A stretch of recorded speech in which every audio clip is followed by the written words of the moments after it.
네, YTN 라디오 이제는 뉴스 정면 승부 2부 시작합니다. 2부에는 정면 인터뷰 순서가 마련되어 있습니다. 민주당의 전당대회 28일입니다. 이번 주 일요일인데요. 당대표가 누가 되느냐도 관심사항이지만은 최고위원 5명이 뽑히게 되는데 누가 될지도 역시 관심사항입니다. 윤영찬 의원의 사퇴로 유일한 친문계 최고위원 후보가 된 송갑석 더불어민주당 의원, 호남의 압도적인 지지로 대반전을 이루겠다는 포부를 밝히기도 했습니다. 직접 목소리 들어보고 얘기 나눠보겠습니다. 송갑석 의원 전화 연결되어 있습니다. 송 의원님 안녕하세요. 네, 안녕하십니까. 송갑석 후보입니다. 예. 자, 송 후보님, 네. 지금 이제 1위부터 5위까지 네. 가 이게 최고위원이 되는 건데 지금 현재 득표율로는 6위예요. 네, 맞습니다. 예. 그 근소한 차이로 6위인데 네. 어떻게 뭐 자신하십니까? 이게 마지막 4주째를 접어들고 있는데요. 네. 맨 처음 시작하는 첫 주에는 제가 꼴찌였습니다.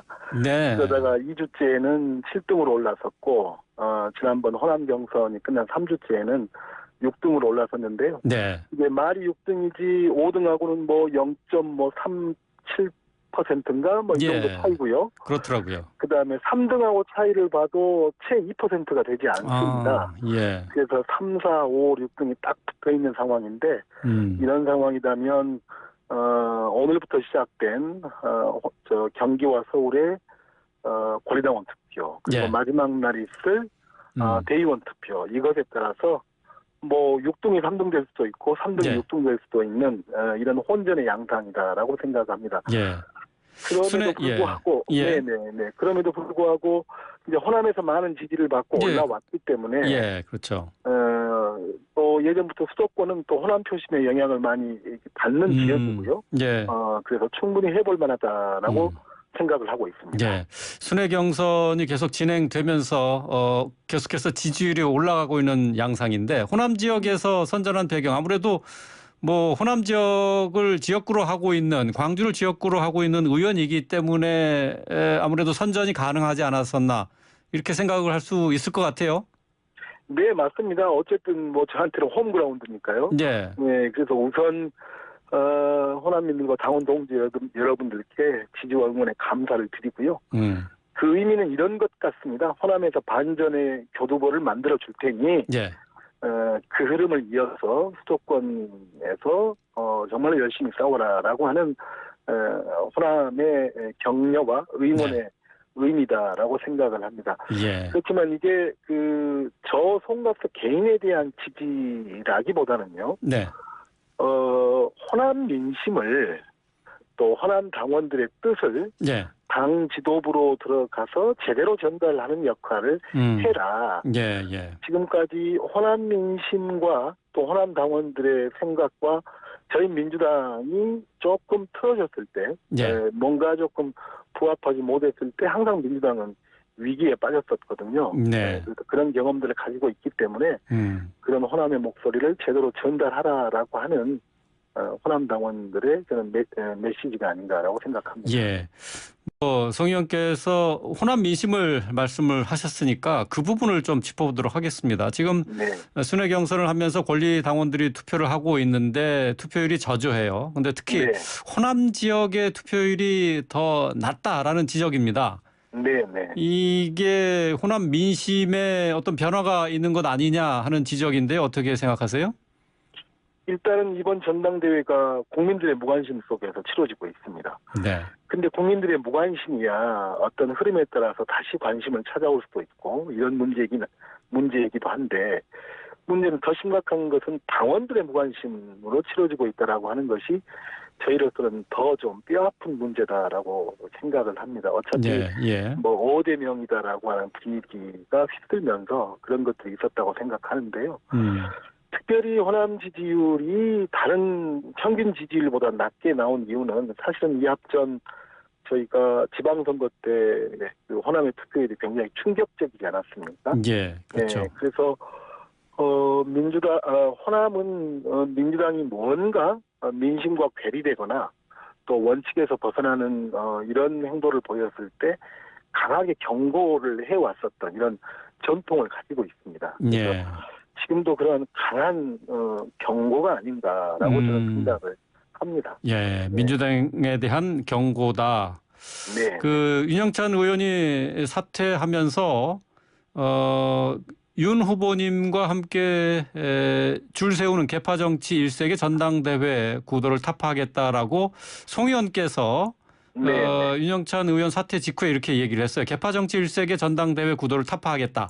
네. 그 현재의 그 전당대회 구도가 정상적이지 않다라고 보시는 거죠? 정상적이지도 않고 상식적이지도 않습니다. 저는 이재명 대표 후보께서 네. 지역 당원 간담회를 다닐 때마다 4명의 최고위원 후보와 함께 다닙니다. 그런데 네. 저는 역대 어느 전당대회에서도 이렇게 노골적으로 줄을 딱 세워서 함께 다니는 이런 경우는 없었다라고 생각합니다. 네. 그다음에 또 역대 전당대회에서 유력한 당대표 후보와 호흡을 맞출 2명 혹은 2명 내외의 후보들이 이제 암암리에 뭔가 라인이 형성되고 이런 경우는 있었지만은 예. 지금처럼 거의 싹쓸이를 할 기세로 예. 이런 식으로 노골적으로 줄을 세우는 적은 본 적이 없었습니다. 과거 김대중 대통령이 야당 총재 시절 그때 제왕적 총재다라고 하지 않았습니까? 예. 그때도 이 정도는 아니었거든요. 그때도 비주류라고 이야기되는 김상현, 정대철 이런 분들에게도 충분한 공간이 제공됐었던 그런 상황이었습니다. 그렇기 때문에 그러다 보니까 거기에 대한 역작용으로 이제 마지막 4주째에 접어들면서는 이런 식으로 지도부가 구성되는 것이 바람직한가라고 하는 문제의식 그래서 친명일색 지도부라기보다는 지도부의 최소한의 어떤 정치적 균형을 이룰 수 있는 이런 것이 돼야 되지 않는가라고 하는 내부의 새로운 또 결집도 이루어지고 있는 것 같습니다. 예, 지도부의 균형감을 깰 수 있다. 그러니까 이제 이재명 당대표 후보가 친명계 최고위원 후보들과 함께 선거 운동을 하는 모습 정상적이지는 않다라는 말씀이시죠. 예, 네, 맞습니다. 예, 자 오늘 민주당의 당의 최고 의사 결정 방식을 바꾸는 당원 개정안을 놓고 의결을 했는데 이게 부결이 됐어요. 네. 예, 그 권리당원 전원 투표로 당의 최고 의사 결정 방식으로 바꾸는 그런 내용이었는데 오늘 중앙위원회 논의에서는 부결이 됐는데 이 개정안 부결 어떻게 평가하시는지요? 저는 원칙적으로도 그렇고 상식적으로도 올바른 결정이었다라고 생각합니다. 우리 사회자께서도 말씀하셨듯이 최고 의사 결정 단위가 바뀌는 거잖아요. 예. 이것은 정당에서 가장 중요한 문제죠. 네. 그런데 사실은 이런 개정안이 당무위를 통과했었다라고 하는 사실도 사실은 대부분의 당원들도 또 국회의원들조차도 대부분에 모르고 있었던 상황입니다. 어떻게 그걸 모르고 있었죠? 그게 좀 이상하더라고요. 그러니까요. 예, 그래서 이것의 찬성과 반대는 두 번째 문제고 여기에 대한 충분한 논의가 있어야 되는 것 아니냐라고 하는 측면에서 저는 부결됐다라고 생각을 합니다. 그래서 기왕에 이번에는 부결됐지만 기왕에 중앙에 제출됐었던 것이기 때문에 새로운 지도부가 출범을 하면 이 부분에 대한 논의를 굉장히 심도 깊게 진행해야 되지 않을까라고 생각을 합니다. 아, 그렇습니까? 그러면은 권리당원의 전원 투표 방식에 대해서는 반대는 안 하시는데 어쨌든 충분한 논의 과정을 거치지 않았다는 게 문제다 이런 말씀이신가요? 그러니까 이제 이런 문제입니다. 이게 이제 전당원 투표라고 하는 지위와 성격의 문제인데요. 당연히 전당원 투표가 대의원대회보다도 상위에 있어야 되는 것 아닌가라고 하는 것은 상식적인 거죠. 그런데 그 상위에 있는 그 성격 자체가 최종적인 의사결정의 단위가 바뀌는 이런 성격을 가지고 있거든요. 예. 그렇기 때문에 여기에 대한 논의가 저는 심도 깊게 진행되어야 한다라고 이야기하는 겁니다. 예. 지금 그것이 옳고 그르고를 뭐 먼저 선언적으로 이야기하는 것은 바람직스럽지 않는 것 같고요. 네. 여기에 대한 충분한 논의가 저는 필요하다고 생각합니다. 예. 지금 비대위가 긴급 회의를 열어서 재상정하기로 했거든요. 그러니까 지금 이제 당원 전원 투표 내용을 빼고 네네. 부정부패 기소 시 직무정지하기로 한 당원 80조의 사망 개정 문제 이거는 다시 올리기로 했거든요. 이 부분에 네. 대해서는 뭐 같이 동의를 하시는 건가요?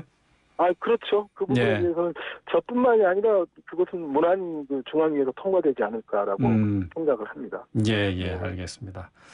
자, 이재명 후보의 부인 김혜경 씨의 법인카드 유용 의혹 사건과 관련해서 어제 소환 조사가 있었죠. 경찰에 김혜경 씨에 대한 수사가 전당대회 결과에도 일정 정도 영향을 미칠 것으로 보십니까? 어떻습니까? 그럼 참 이 정부가 네. 또 이 정부의 수사기관이 왜 이렇게 오해받을 일을 계속하는지 모르겠습니다. 전당대회가 한참 진행 중일 때 소환을 하고 이런 것은 아무리 뭐 변명을 한다 할지라도 예. 무엇인가 영향을 미치려고 한다거나 아니면 전체 전당대회라고 하는 뭐 이를테면 축제라면 축제고 가장 중요한 야당의 정치 일정이고 행사인데요.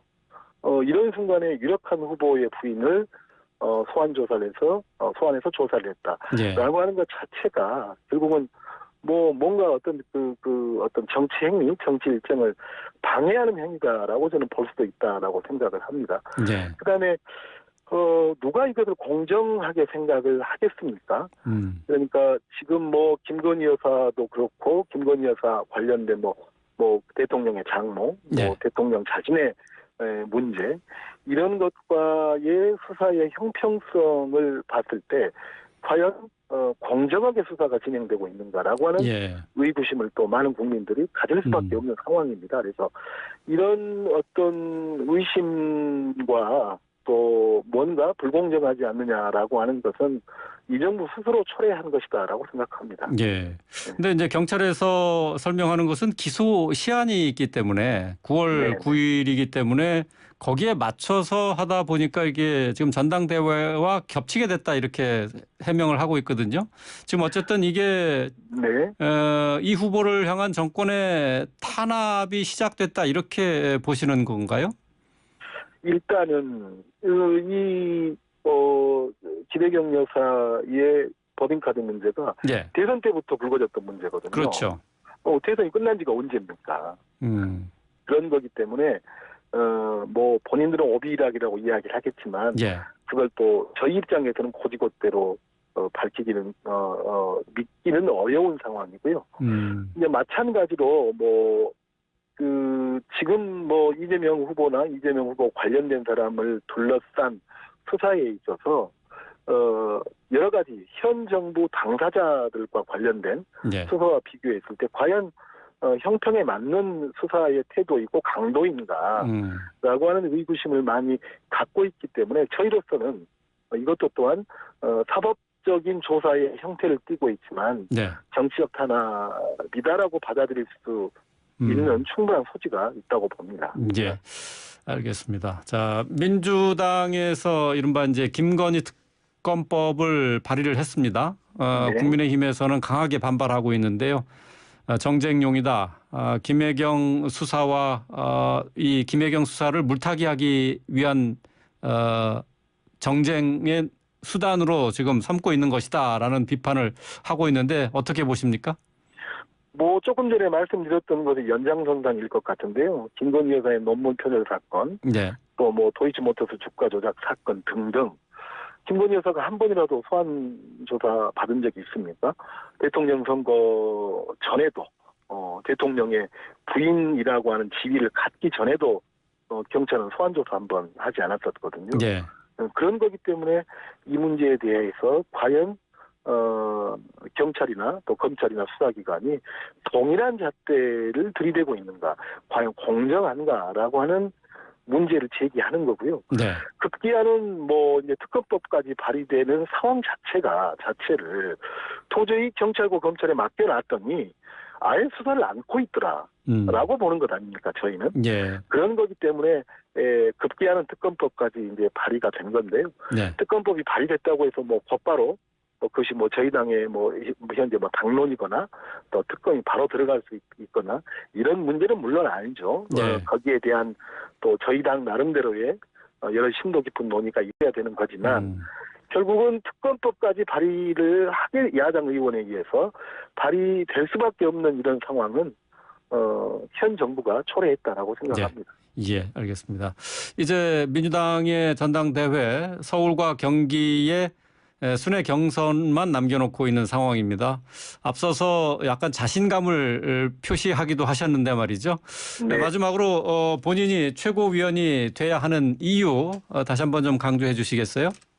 이번 전당대회의 유일한 관전 포인트가 과연 저 송갑석이 최고위원으로 들어가느냐 마느냐라고 하는 것이 현재로서는 거의 유일한 관전 포인트가 될 것 같습니다. 예. 저는 두 가지 근거로 송갑석 제가 최고위원에 반드시 들어가야 된다라고 생각합니다. 첫 번째로는 비수도권의 유일한 후보입니다. 예. 2,500만 예. 비수도권 주민들의 민심을 전달하는 창구 역할을 하는 최고위원 반드시 한 명 있어야 된다라고 생각합니다. 그렇기 때문에 최소한의 지역적 균형을 이루기 위해서 제가 들어가야 된다고 생각합니다. 두 번째로는 네. 최소한의 정치적 균형을 이루기 위해서 또 제가 들어가야 된다고 생각합니다. 또 비슷한 생각 또 동일한 계파로 구성된 지도부는 매우 위험하다라고 네. 생각합니다. 다양한 시각, 다양한 민심을 전달을 하고 풍부하게 논의될 수 있는 최고위원회가 돼야 된다고 생각을 하거든요. 예. 그래서 반드시 제가 들어가서 그런 역할을 해야 한다라고 생각을 합니다. 예. 앞서서 이제 꼴찌로 시작을 하셨다고 하셨는데 네. 막판에 역전극 기대해 보겠습니다. 네, 고맙습니다. 예, 오늘 말씀 잘 들었습니다. 네, 고맙습니다. 네, 더불어민주당의 송갑석 의원이었습니다.